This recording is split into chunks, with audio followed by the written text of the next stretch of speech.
अस्सलामुअलैकुम class 1। Today we are going to read over unit आम की गुठली, जो कि हम मुश्किल फाल्स के पढ़ चुके हैं। Open your page number 61। एक दिन अम्मा बच्चों के लिए आम लाईं। आम छोटे छोटे और खूब रस भरे थे। 1 किलो में 5 आम आए। अम्मा ने आम धोकर फ्रिज में रख दिए और बच्चों से कहा, शाम को अब्बा आएंगे, तब तक फ्रिज में आम ठंडे हो जाएंगे। रात के खाने के बाद हम आम खाएंगे। ठीक है। एक दिन अम्मा बच्चों के लिए आम लाईं। आम छोटे छोटे और खूब रस भरे थे। रस भरे मतलब उनमें वो बहुत जूसी थे, उनमें बहुत सारा जूस था। 1 किलो में 5 आम आए। 1 किलो में कितने आम आए? 1 किलो में 5 आम आए।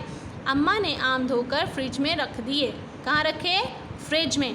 और बच्चों से कहा, शाम को अब्बा आएंगे, तब तक फ्रिज में आम ठंडे हो जाएंगे।